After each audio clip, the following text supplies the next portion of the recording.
मित्रांनो, लक्षात ठेवा, जेव्हा संपत्ती पैसा आवाज करते तेव्हा नम्रता शांतपणे बसून सर्व काही पाहत असते. नमस्कार मित्रमैत्रिणींनो, आपल्या चॅनलवर तुम्हा सर्वांचे स्वागत आहे. आज मी आपल्याला एक अशी कथा सांगणार आहे जी कथा आपल्याला विचार करण्यास भाग पाडेल की आपण आपल्या आयुष्यामध्ये कोणाला जास्त महत्त्व देतो, बँक बॅलन्सला की माणुसकीला. ही कथा एका अशा महिलेची आहे जिने गुपचूप स्वतःच्या हिमतीवर आपलं साम्राज्य उभं केले, पण आपल्या मुलाला याची साधी शंका सुद्धा येऊ दिली नाही. अशा कथेच्या एका वळणावर ती महिला एक असा खेळ खेळली ज्याने तिच्या सुनेच्या कुटुंबाचा अहंकार क्षणार्धात नाहीसा झाला. खूपच इंटरेस्टिंग स्टोरी आहे, शेवटपर्यंत नक्की पहा. चला कथेला सुरुवात करूया. मी नेहमीच एक साधारण आयुष्य जगत आले होते. माझे नाव पद्मावती आहे आणि मी साधारण 18 वर्षांपासून एका कंपनीमध्ये मोठ्या पदावर काम करत होती.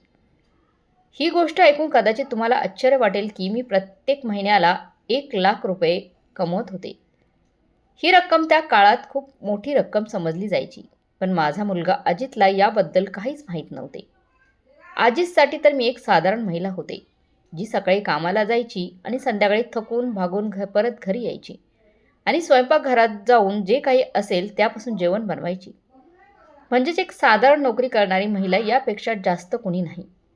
आणि मी सुद्धा कधीच माझ्या मुलाला मी कोणत्या पदावर काम करते हे खरं सांगितलंच नाही. माझ्यासाठी पैसा म्हणजे ट्रॉफी नव्हती, ज्याला भिंतीवर ठेवून सर्वांना दाखवलं जावं. ती मी अशा काळात लहानाची मोठी झाली होती जिथे आत्मसन्मान हा आतून येत असायचा आणि त्यावेळी बडबड करण्यापेक्षा जास्त शांत राहणं म्हणजे चांगलं लक्षण मानलं जायचं. म्हणूनच मी माझं सत्य नेहमी माझ्याजवळच ठेवलं. मी कितीतरी वर्ष माझ्या मध्यमवर्गीय इमारतीमध्ये असलेल्या घरात काम राहत होती. जे घर मी माझ्या मेहनतीच्या पैशातून खरेदी केले होते. मी कितीतरी वर्ष ती एका चामड्याची पर्स वापरत होती. एवढंच नाही तर मी बाजारातील साध्या दुकानांमधील कपडे खरेदी करायची आणि घरी स्वतः जेवण बनवायची. अशा प्रकारे मी सर्वच गोष्टींबद्दल बचत करत असायची. त्यामुळे मी कोणताही गाजावाजा न करता शांतपणे श्रीमंत होत गेली. कारण खरी हिंमत कधीच आवाज करत नाही, तर खरी हिंमत फक्त बघते. आणि मी प्रत्येक गोष्ट खूप लक्षपूर्वक पाहत असायची. एक दिवस गुरुवार होता. त्या दिवशी दुपारी अजितचा फोन आला. त्याचा आवाज थोडा बदललेला वाटत होता.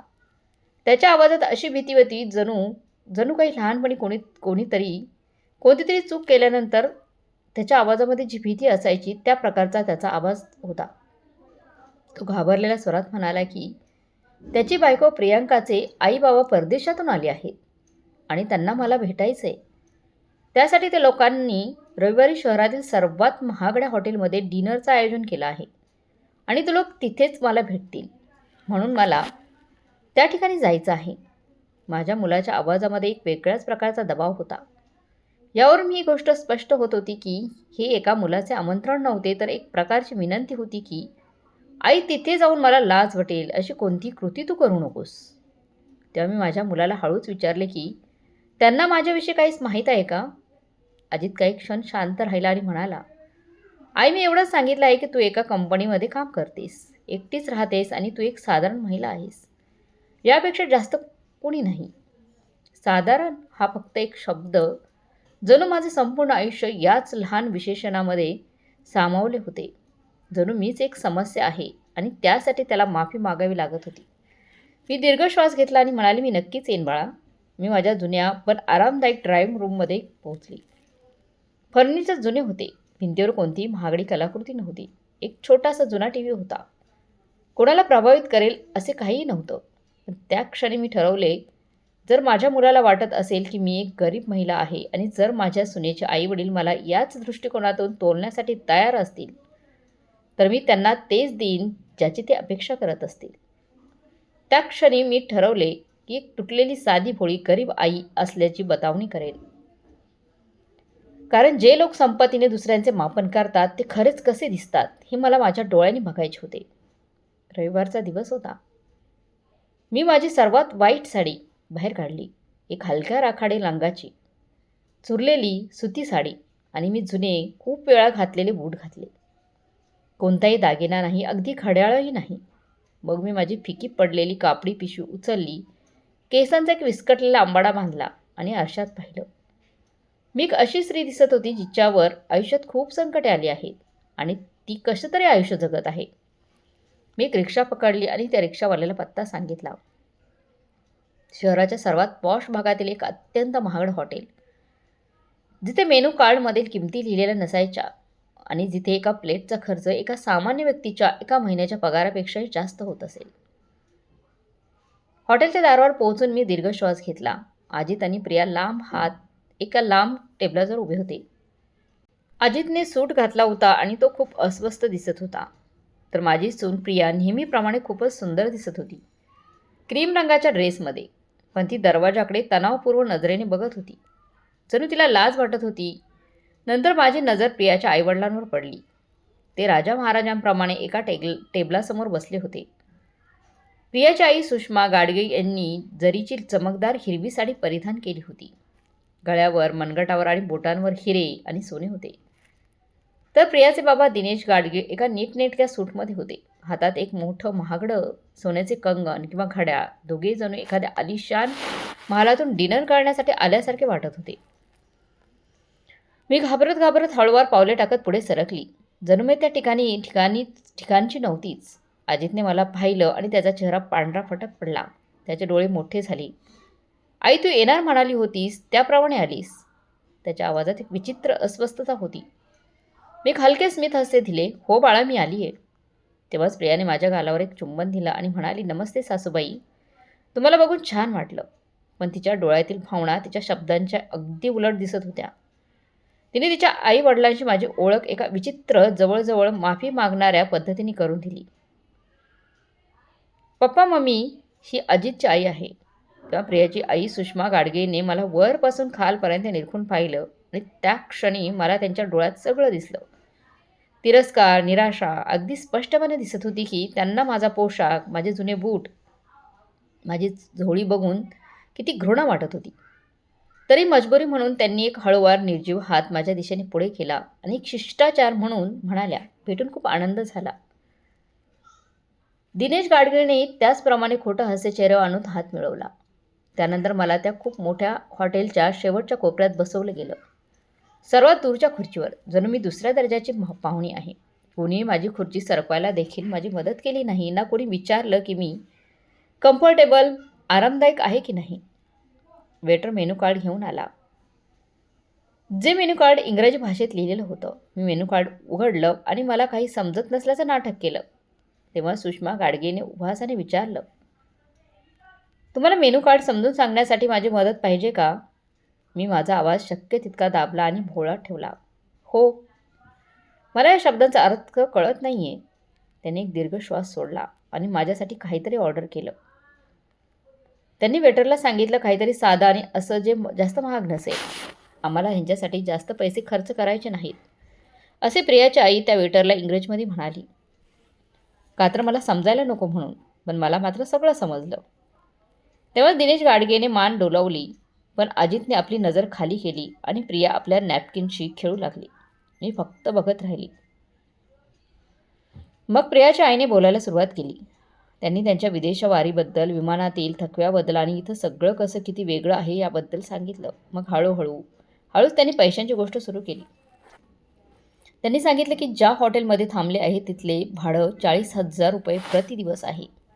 पुढे त्यांनी भाड्याने घेतलेल्या आलिशान गाडीचा उल्लेख केला. त्यांनी सांगितलं की शॉपिंगमध्ये त्यांनी काही वस्तू घेतल्या, जास्त काही नाही, फक्त काही लाख रुपयांच्या. त्या माझ्याकडे पाहत होत्या. मी प्रभावित व्हावं या अपेक्षेने. मी फक्त मान हलवली. हे तर खूपच छान आहे, त्या पुढे म्हणाल्या.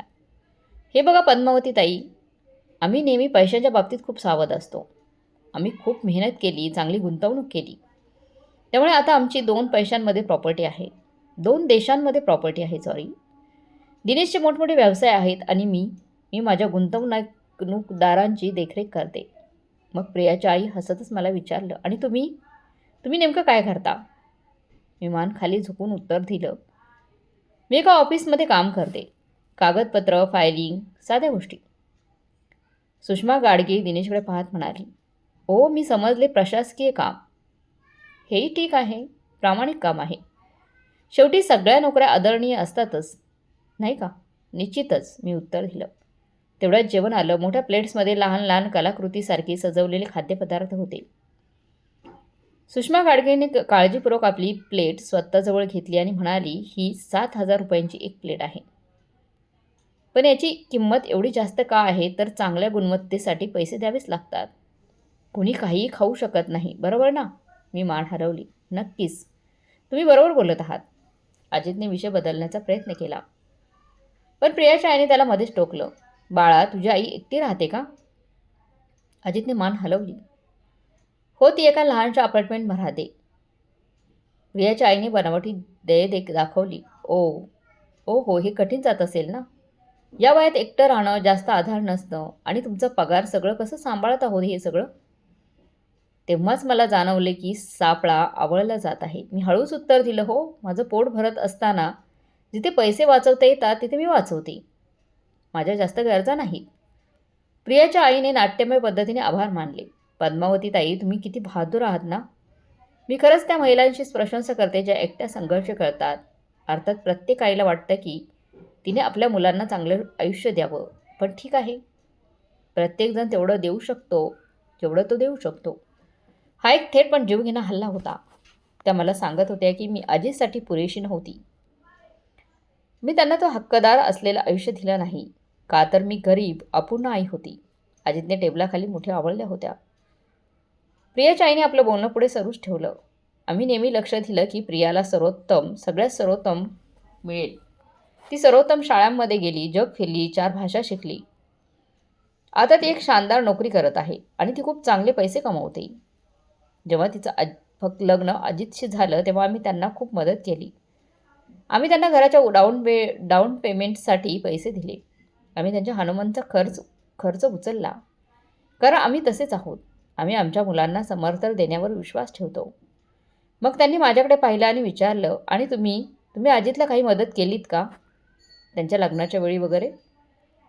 हा प्रश्न एका तीक्ष्ण सुरीसारखा हवेत तरंगत होता. जास्त नाही, मी उत्तर दिलं. मी जे बनलं एक छोटीशी भेटवस्तू दिली.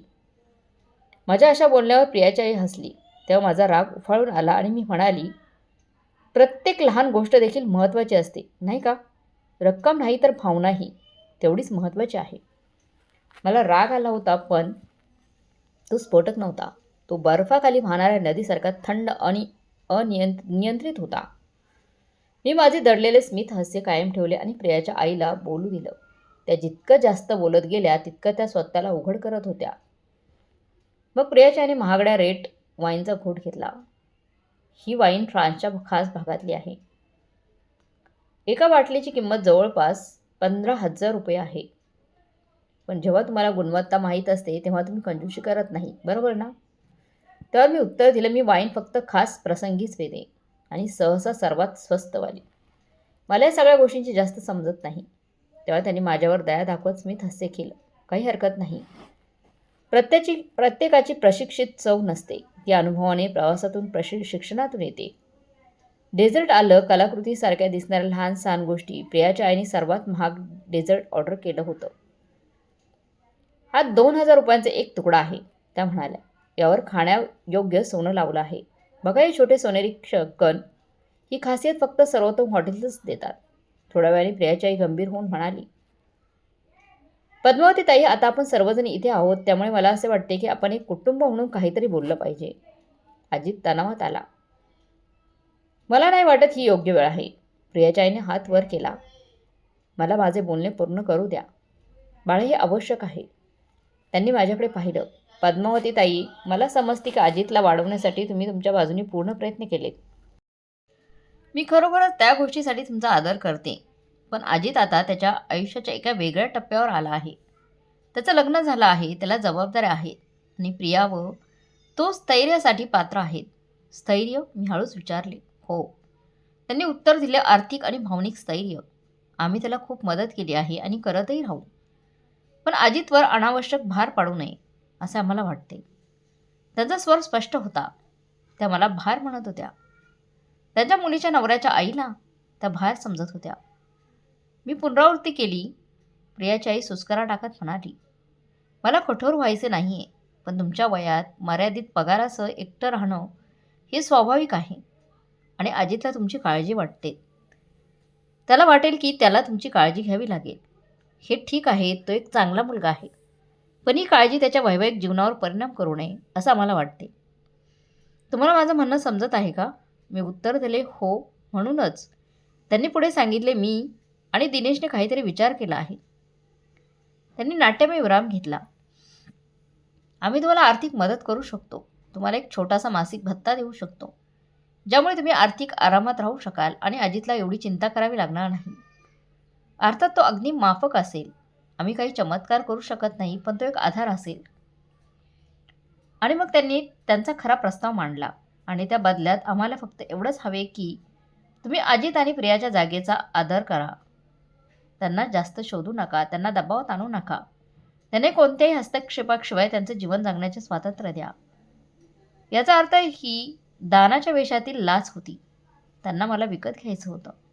त्यांना मला पैसे द्यायचे होते जेणेकरून मी माझ्या मुलाच्या आयुष्यातून दूर व्हावं, जेणेकरून माझ्या गरिबीमुळे त्यांच्या मुलीला लाज वाटू नये. अजितने मध्येच त्यांचं बोलणं थांबवलं. आई बस करा, तुम्हाला असे करण्याची काहीच गरज नाही आहे. पण प्रियाच्या आईने त्याला थांबवलं. अजित शांत राहा, आम्ही मोठी माणसं बोलत आहोत. तुझ्या आईला समजत आहे ना? मी माझा नॅपकिन उचलला, माझे ओठ पुसले आणि पाण्याचा घोट घेतला. शांतता वाढत गेली. सर्वजण माझ्याकडे पाहत होते. प्रियाची आई आशेच्या नजरेने, प्रियाच्या बाबा गर्वाने, प्रिया लाजल्यासारखी आणि अजित हताशपणे. तेव्हा मी म्हणाले, माझा आवाज आता दबलेला नव्हता. तो मजबूत, स्पष्ट आणि शांत होता. हा एक मनोरंजक प्रस्ताव आहे. प्रियाच्या आई खरंच खूप उदार. प्रियाच्या आईने विजयी हास्य केलं. तेवढ्यात मी म्हणाली, पण मला काही प्रश्न आहेत. प्रियाची आई डोळे मिचकत म्हणाली, नक्कीच, जे विचारायचं असेल ते विचारा. मी विचारलं, तुम्ही मला एक मासिक भत्त्यासाठी किती रक्कम देण्याचा विचार करत आहात? त्या अडखळल्या. आम्ही सुमारे 5,000 किंवा 7,000 देण्याचा विचार करत आहोत. मी मान हलवली. ठीक आहे, मी समजले, महिन्याला 70,000 रुपये. का तर मी माझ्या मुलाच्या आयुष्यातून गायब व्हावे? मला हे अशा प्रकारे म्हणायचं नव्हतं. नाही, मी उत्तर दिले. तुम्ही ते अगदी याच पद्धतीने म्हणालात. मी विचारले की त्यांनी अजित आणि प्रियाच्या घराच्या डाऊन पेमेंटसाठी किती मदत केली होती? प्रियाच्या आईने गर्वाने मान हलवली. सुमारे 3 लाख. वा, किती उदारता. आणि हनीमूनसाठी सुमारे 1,20,000. युरोपची सहल अविश्वसनीय. म्हणजे तुम्ही अजित आणि प्रियावर सुमारे 4,20,000 रुपयांची गुंतवणूक केली आहे. सुषमा गाडगे हसल्या. जेव्हा तुम्ही तुमच्या मुलांवर प्रेम करता तेव्हा तुम्ही मागे हटत नाही. तुम्ही बरोबर म्हणत आहात. मी हळूच म्हणाले, जेव्हा तुम्ही तुमच्या मुलांवर प्रेम करता तेव्हा तुम्ही मागे हटत नाही. पण मला एक गोष्ट सांगा सुषमाताई, त्या सर्व गुंतवणुकीने, त्या सर्व पैशाने तुमच्यासाठी काही विकत घेतले आहे का? सुषमाताई गोंधळल्या. याने तुमच्यासाठी आदर विकत घेतला का? याने तुमच्यासाठी खरे प्रेम विकत घेतले की फक्त आज्ञाधारकता विकत घेतली? माझा आवाज मोठा झाला. तुम्ही रात्रभर पैशाबद्दल बोललात, गोष्टींच्या किमतीबद्दल, तुम्ही किती खर्च केला आहे, तुमच्याकडे किती आहे. पण तुम्ही एकदाही विचारलं नाही की मी कशी आहे, मी आनंदी आहे का, मला काही त्रास आहे का, मला कोणत्या आधाराची गरज आहे का? तुम्ही फक्त माझी किंमत ठरवली आणि स्पष्टपणे माझी किंमत दर महिन्याला 7,000 रुपये आहे. प्रियाच्या आईच्या चेहऱ्यावरचा रंग उडाला. मग दिनेश रावाने हस्तक्षेप केला. मला वाटते की तुम्ही माझ्या बायकोच्या हेतूचा गैरसमज करून घेत आहात. हो का? मग त्यांचा हेतू काय आहे? मी थेट दिनेश रावांकडे पाहत विचारले. माझ्यावर दया करणं, रात्रभर माझा अपमान करणं, मला भीक देणे, जेणेकरून मी गायब व्हावी. दिनेश रावांचं तोंड उघडेच राहिले. अजितचा चेहरा पडला. मी हातातील नॅपकिन टेबलावर ठेवला आणि खुर्चीवर मागे टेकले. माझ्या मनात आता कोणती भीती नव्हती. मी थेट सुषमा त्यांच्या डोळ्यात पाहिले आणि त्यांनी एका सेकंदासाठी माझ्या डोळ्यात पाहिलं. मग अस्वस्थ होऊन नजर दुसरीकडे वळवली. त्यांना जाणवले होते की काहीतरी बदलले आहे. मी म्हणाले, सुषमाताई, तुम्ही थोड्या वेळापूर्वी एक खूप मनोरंजक गोष्ट सांगितली. तुम्ही म्हणालात की तुम्ही एकट्याने संघर्ष करणाऱ्या स्त्रियांचे कौतुक करता. त्यांनी हळूच मान हलवली. हो, मी म्हणाले. मग तुम्हाला एक गोष्ट विचारायची आहे. मी विचारले, तुम्ही कधी एकट्याने संघर्ष केला आहे का? तुम्ही कधी तुमच्या नवऱ्याच्या आधाराशिवाय काही काम केलं आहे का?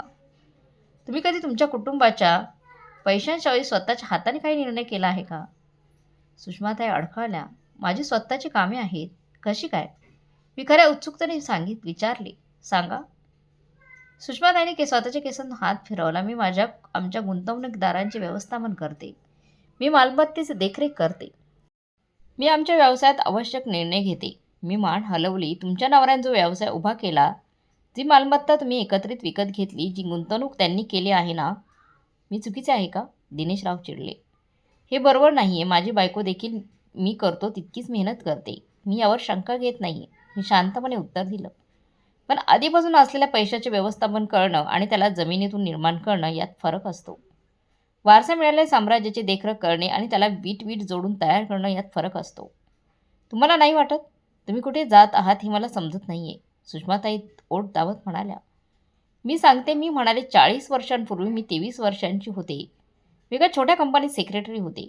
मी किमान वेतन कमवत होते. मी भाड्याच्या खोलीत राहायचे आणि मला मिळेल ते सर्वात स्वस्त जेवण खायची. आणि मी एकटी होते, पूर्णपणे एकटी. त्या अगोदर काही दिवसात मी गर्भवती झाले आणि मुलाचा बाप निघून गेला. माझ्या कुटुंबाने माझ्याकडे पाठ फिरवली. मला निर्णय घ्यायचा होता की पुढे जायचं की हार म्हणायची. मी पुढे जाण्याचा निर्णय घेतला. मी गर्भधारणेच्या शेवटच्या दिवसापर्यंत काम केलं. आजीच्या जन्मानंतर 2 आठवड्याने मी कामावर परतली. दिवसा एक शेजारीने त्यांची याची काळजी घ्यायची. मी दिवसा 12 तास काम करायची. मी पाणी प्यायले पण कोणीच मध्ये काही बोललं नाही. मी फक्त सेक्रेटरी राहून थांबले नाही. मी रात्री अभ्यास केला. मी कोर्स केले. मी सार्वजनिक वाचनालयात इंग्रजी शिकले. मी अकाउंटिंग, फायनान्स, ॲडमिनिस्ट्रेशन शिकले. मी त्या गोष्टींमध्ये तज्ज्ञ बनले जे मला कुणी शिकवलं नव्हतं. सर्व काही स्वतःच्या बळावर. एकटीने मुलाला वाढवत भाडे, अन्न, औषधं, कपडे सर्व काही भरत होती. सुषमाताई त्यांच्या प्लेटकडे एकटक पाहत होत्या, पण त्यांचे कान माझ्या बोलण्याकडे होते. त्यामुळे तिचा अहंकार कोसळायला सुरुवात झाली होती. आणि तुम्हाला माहीत आहे का काय झालं सुषमाताई? मी हळूहळू वर चढत गेली. सेक्रेटरीतून असिस्टंटमधून कोऑर्डिनेटरमधून मॅनेजरमधून डायरेक्टर यासाठी मला 20 वर्ष लागली. 20 वर्षाचे सततचं काम, असे बलिदान ज्याची तुम्ही कल्पनाही करू शकत नाही. पण मी ते करून दाखवलं. आणि तुम्हाला माहीत आहे का की आत्ता मी किती कमवते? सुषमाताईंनी मान हलवली. 1,00,000 रुपये महिना. संपूर्ण खोलीत पूर्ण शांतता पसरली. जणू कोणीतरी विश्वासचे पॉज बटन दाबले आहे. अजितने आपल्या हातातील चष्मा खाली ठेवला. प्रियाचे डोळे मोठे झाले. दिनेशरावाने अविश्वासाने कपाळावर आठ्या आणल्या. प्रियाची आई तर तोंड उघडे ठेवून थिजून गेली. 1,00,000 रुपये मी पुनरावृत्ती केली दरमहा. जवळजवळ 20 वर्षांपासून गुंतवणूक आणि बोनस वगळता माझ्या कारकिर्दीतील ही एकूण करोडो रुपयांची सकल कमाई आहे. सुषमाताईने अनेकदा पापण्यांची उघडझाप केली. नाही मला समजत नाहीये. तुम्ही महिन्याला 1,00,000 रुपये कमावता? नक्कीच, मी शांतपणे उत्तर दिलं. मी एका मल्टीनॅशनल कोऑपरेटिव्हसाठी प्रादेशिक संचालक आहे. मी 5 देशांच्या कामांवर देखरेख करते. मी लाखो रुपयांचे बजेट व्यवस्थापित करते. मी असे निर्णय घेते ज्यामुळे 10,000हून अधिक कर्मचाऱ्यांवर परिणाम होतो. आणि मी अशा करारांवर स्वाक्षरी करते जे वाचण्यासाठी तुम्हाला वकिलांची गरज पडेल. आणि मी हे दररोज करते. अजितचा चेहरा फिक्का पडला होता. आई, तुम्हाला कधीच का नाही सांगितलं? मी त्याच्याकडे प्रेमाने पाहिलं. कारण तुला ते जाणून घेण्याची गरजच नव्हती बाळा. कारण मला वाटत होतं की तू पैशांना नाही तर मेहनतीला महत्त्व द्यावेस. कारण मला वाटत होते की तू एक चांगला माणूस बनावास, वारसदार नाहीस. कारण पैसा माणसाला भ्रष्ट करतो आणि मला तुला भ्रष्ट होऊ द्यायचं नव्हतं. प्रिया कुजबुजली. मग तुम्ही त्या लहान अपार्टमेंटमध्ये का राहता? तुम्ही साधे का कपडे घालता? तुम्ही लक्झरीज कार का चालवत नाही? मी हसले. कारण मला कोणालाही प्रभावित करण्याची गरज नाही. कारण खरी संपत्ती दाखवली जात नाही. मी शिकले आहे की तुमच्याकडे जितके जास्त असेल तितकेच तुम्हाला कमी सिद्ध करण्याची गरज पडते. म्हणूनच मी आज रात्री असे कपडे घालून आली होती. म्हणूनच मी गरीब असल्याचं नाटक केलं. माझ्याकडे काहीच नाही असं तुम्हाला वाटलं तर तुम्ही माझ्याशी कसे वागाल हे मला पाहायचं होतं. मला तुमचे खरे रंग बघायचे होते आणि ते मी पूर्णपणे पाहिली आहेत. तेव्हा प्रियाची आई लाज, क्रोध आणि अपमानाने लाल झाली. ही एक थट्टा आहे. जर तुम्ही इतके पैसे कमावत असाल तर आम्हाला माहीत असते. अजितला माहीत असतं. कारण मी त्याला माहिती होऊ दिली नाही. मी उत्तरं दिली. कारण मी कधीच माझ्या नोकरीबद्दल बोलली नाही. कारण मी साधेपणाने राहते. मी जे पैसे कमवते ते गुंतवते, वाचवते आणि गुणाकार करते. मी ते दिखाऊ दागिन्यांवर किंवा महागड्या रेस्टॉरंटमध्ये शो ऑफ करण्यासाठी खर्च करत नाही. दिनेशरावांनी मुद्दामून घसा साफ केला आणि म्हणाले, आम्ही आमच्या हेतूचा गैरसमज करून घेतला आहे. तुम्ही गैरसमज करून घेतला तो कसा? मी थेट त्यांच्याकडे पाहिलं. जेव्हा तुम्ही म्हणालात की मी अजितवर भार आहे तेव्हा मी गैरसमज करून घेतला होता का? जेव्हा तुम्ही मला 7,000 रुपये देऊन त्याच्या आयुष्यातून निघून जाण्याची ऑफर दिली, तेव्हा मी गैरसमज करून घेतला होता का? जेव्हा तुम्ही माझ्या कपड्यांवर, माझ्या नोकरीवर, माझ्या आयुष्याबद्दलची प्रत्येक टिप्पणी केली, तेव्हा मी गैरसमज करून घेतला होता का? आता दिनेशराव आणि सुषमाताई दोघे शांत असतील. मी उभी राहिली. मला तुम्हाला एकच गोष्ट सांगायची आहे, जी कदाचित कुणी तुम्हाला सांगितली नसेल. पैशाने सभ्यता विकत घेता येत नाही. पैशाने खरे शिक्षण घेता येत नाही. आणि पैशाने सहानुभूती विकत घेता येत नाही. तुमच्याकडे पैसा आहे, कदाचित खूप आहे, पण तुमच्यात ती गोष्ट नाही जी खरोखरच महत्त्वाची आहे. सुषमाताई रागाने उभ्या राहिल्या. आणि तुमच्यात आहे का? तुम्ही आमच्याशी खोटं बोललात, तुम्ही आम्हाला फसवलं, तुम्ही आम्हाला मूर्ख बनवलं.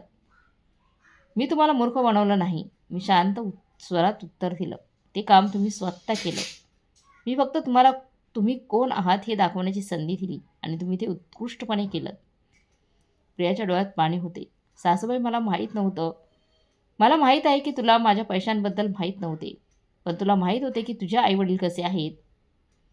ते ज्यांना स्वतःपेक्षा कमी मानतात त्यांच्याशी ते कसे वागतात हे तुला माहीत होतं.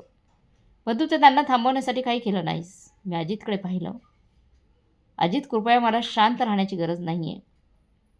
मी प्रियाच्या आईकडे शेवटचं पाहिलं. तुम्ही मला 7,000 रुपये महिन्याची मदत देऊ केली होती. पण आता मी तुम्हाला काउंटर ऑफर देते. मी तुम्हाला आता 7,00,000 रुपये देईन. जर तुम्ही हे सिद्ध करू शकलात की तुम्ही कधी अशा व्यक्तीशी दयाळूपणे वागला आहात ज्याच्याकडे पैसा नव्हता. प्रियाच्या आईने आपले उघडलेले तोंड बंद केले आणि काहीच म्हणाले नाही. अगदी बरोबर, मी उत्तर दिलं. तुम्ही करूच शकत नाही, कारण तुमच्यासाठी लोकांचे मूल्य केवळ त्यांच्या बँक बॅलन्सवरून ठरवते. आणि हाच तुमच्यात आणि माझ्यात फरक आहे. मी संपत्ती निर्माण केली आहे. तुम्ही फक्त ती खर्च करता. मी आदर कमावला आहे. तुम्ही तो विकत घेता. माझ्याकडे आत्मसन्मान आहे. तुमच्याकडे बँक खाते आहेत. मी माझी जुनी पिशवी उचलली आणि त्यातून माझे काळे प्लॅटिनम कॉर्पोरेट क्रेडिट कार्ड बाहेर काढलं. मी ते प्रियाच्या आईसमोर टेबलावर ठेवलं. हे माझं कॉर्पोरेटर कार्ड आहे. अमर्यादित मर्यादा आहे. या संपूर्ण डिनरचे पेमेंट मोठ्या टिप्सही करून टाका. एका गरीब आणि साध्या आईकडून ही भेट समजा. प्रियाच्या आईने कार्डकडे पाहिले जसे ती विषारी साप आहे. काळे चमकदार त्यावर माझे नाव कोरलेले होते. पद्मावती ताई, क्षेत्रीय संचालक, रिजनल डायरेक्टर. मला तुमच्या पैशांची गरज नाही, मी तुटक आवाजात म्हणाले. मला माहीत आहे, पण मला तुमच्या दयेची गरज नव्हती. तरी तुम्ही मला ती रात्रभर दिलीत. तर हे शिष्टाचार किंवा चांगल्या वर्तनाचे एक प्रतीक माना, जे तुम्ही युरोपमधील अनेक प्रवासानंतरही स्पष्टपणे शिकलेले नाहीत. तेवढ्यात वेटर आला. दिनेशरावांनी दुसरे कार्ड दिले, पण तेही डिक्लाईन अमान्य झाले. दिनेशराव रागाने बँकेत फोन करण्यासाठी बाहेर गेले. सुषमाताई लाजेने बसून राहिल्या. मग अजितने पैसे देण्याचा प्रयत्न केला, पण मी त्याला थांबवले. मी माझ्या जुन्या पर्समधून आणखी एक कार्ड काढले. हे सामान्य होत नव्हते. हे धातूचे बनलेले जड काळे कार्ड होते, जे जगातील 1% कमी लोकांकडे असते. सुषमाताईंनी ते पाहिले. त्यांचे डोळेच विस्फारले. हे तर सेंट ऑरिन कार्ड आहे. ती कुजबुजली. बरोबर, मी उत्तर दिले. वेटरने ते काळजीपूर्वक घेतले आणि 2 मिनिटांपेक्षा कमी वेळात तो परत आला. धन्यवाद पद्मावती ताई, सर्व काही व्यवस्थित झाले. मी उभी राहिले. माझी जुनी पर्स आणि पिशवी घेतली आणि शेवटचे सुषमाताईंकडे पाहिले. रात्रीचे जेवण चविष्ट होते. जागेबद्दलच्या सूचनेबद्दल धन्यवाद. आणि मला तुम्ही खऱ्या अर्थाने कोण आहात हे दाखवल्याबद्दलही मनापासून धन्यवाद. तुम्ही माझा खूप ऊर्जा आणि भविष्यातील अनेक निराशा वाचवल्यात. सुषमाताईंच्या डोळ्यात आता फक्त राग होता. हे इथेच संपत नाही. त्या थरथरत म्हणाल्या, तुम्ही बरोबर आहात. मी हसली. मला तुम्हाला वाढदिवस, सण, कौटुंबिक समारंभात पाहावे लागेल. पण आता मी तुम्हाला वेगळ्या पद्धतीने पाहीन. आता मी विचार करणार नाही की तुम्ही माझ्याबद्दल काय विचार करता. मला माहीत आहे आणि तुम्हालाही माहीत असेल की नाही माहीत नाही. आणि तुम्ही मला प्रत्येक वेळी पाहून ही आठवण ठेवाल. मी प्रियाकडे पाहिले. प्रिया, मी हळूच म्हणाले, तू तुझ्या पालकांसाठी दोषी नाहीस, पण तू इतरांशी कसं वागणार हे तू नक्कीच निवडू शकतेस. लक्षात ठेव, पैसा लोकांना परिभाषित करीत नाही. नम्रता ही कमजोरी नाही. आणि इतरांचा आदर करण्यासाठी काही खर्च करावा लागत नाही. आणि जर तुला मुले झाली तर तुम्ही दोघं नवरा बायको त्यांना लोकांचे हृदय पाहायला शिकवा, बँक खाती नाही. अजित माझ्यासोबत बाहेर आला. मी टॅक्सी बोलवली. अजितने मला मिठी मारली. आई, मला माफ कर गं. तुला माफी मागण्याची गरज नाही बाळा. ती तुझी चूक नव्हती, ती चूक त्यांची होती. आणि थोडी माझी होती, कारण मी त्यांचा खेळ भाड्याचा निर्णय घेतला होता. तुम्ही जिंकलात, मी जिंकले. मी मान डोलावली, पण मला जिंकल्यासारखं वाटत नाही. मी थकलेली आहे आणि दुःखी आहे, कारण ज्या गोष्टींची मी पुष्टी करू इच्छित नव्हते तीच झाली की काही लोक कधीच बदलणार नाहीत. काही कुटुंबे तुटलेली असतात, भले त्यांच्याकडे कितीही पैसा असो. मी अजितला सल्ला दिले की त्याने प्रियाशी बोलावे, मर्यादा निश्चित कराव्यात, कारण जर त्याने आत्ता हे केले नाही तर ते पुन्हा पुन्हा होईल. मी टॅक्सीमध्ये बसले. टॅक्सी ड्रायव्हरला म्हणाले की मी त्या मोठ्या हॉटेलमधून अशी बाहेर पडले जणू एखाद्या युद्धातून आली आहे. मी त्याला माझ्या कथेचा एक छोटासा भाग सांगितला की मी गरीब असल्याचे नाटक केले होते. गरीब असल्याचे नाटक? तो मोठ्याने हसला. हे तर उत्कृष्ट आहे. ते लोक माझ्यासोबत वाईट वागले तेव्हा मला वाईट वाटते, म्हणूनच मी माझे खरे रूप दाखवले. त्यावर तो ड्रायव्हर म्हणाला, त्याने तुम्ही सिद्ध केलं की तुम्ही बरोबर होतात की नाही. मग काही वेळा टॅक्सीत माझ्या साध्या अपार्टमेंट इमारतीबाहेर थांबली. तुम्ही इथे राहता? ड्रायव्हरने आश्चर्याने विचारले. मी होकार दिला. तो म्हणाला की बहुतेक श्रीमंत लोक महागड्या भागात जातात. मी एक सामान्य माणूस आहे. फक्त माझ्याकडे जास्त पैसा आहे, पण त्यामुळे मी वेगळी किंवा चांगली ठरत नाही. पैसा फक्त एक साधन आहे, ओळख नाही. मी त्याला भाड्यापेक्षा जास्त पैसे दिले आणि त्याला सांगितले की त्याने आपला प्रामाणिकपणा जपून ठेवावा. तो दुर्मिळ आहे. मी माझ्या घरी पोहोचून शांतता अनुभवत होती. काही दिवसांनी प्रिया माझ्या घरी आली. तेव्हा मी दागिन्यांशिवाय एकदम साध्या कपड्यांमध्ये होती. तिने माझी माफी मागितली आणि सांगितलं की तिचे आई वडीलही गरिबीतून वर आले होते, त्यामुळे त्यांच्यासाठी पैसा म्हणजे सुरक्षितता बनली होती. सासरे, मला तुमच्याकडे शिकायचं आहे. मला शिकवा की सन्मानाने कसं जगायचं. मी तिला सांगितलं की मी तिला शिकवू शकत नाही. हे तिला स्वतः शिकावं लागेल. तिला तिच्या आंतरिक सत्याचा आवाजाचा ऐकावा लागेल, ज्याला तिने इतकी वर्ष आपल्या आईवडिलांना खुश करण्यासाठी गप्प केले होते.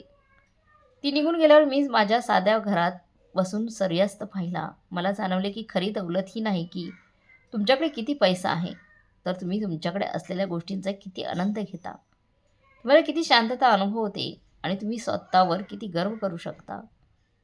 प्रियाची आई सुषमाताई आणि दिनेशराव यांच्याकडे लाखो रुपये होते, पण माझ्याकडे ही शांतता, हे खरेपणा आणि अजितसाठी हे शुद्ध प्रेम होतं. आणि याने मला त्यांच्यापेक्षाही खूप जास्त श्रीमंत बनवले होते. तर मग मित्रमैत्रिणींनो, तुम्हाला एका आईची, आत्मनिर्भराची, आत्मसन्मानाची ही कथा कशी वाटली कमेंट बॉक्समध्ये नक्की कळवा. आणि कथा चांगली वाटली असेल तर लाईक, शेअर, सबस्क्राईब नक्की करा. भेटूया पुढच्या कथेमध्ये. तोपर्यंत धन्यवाद मित्रांनो.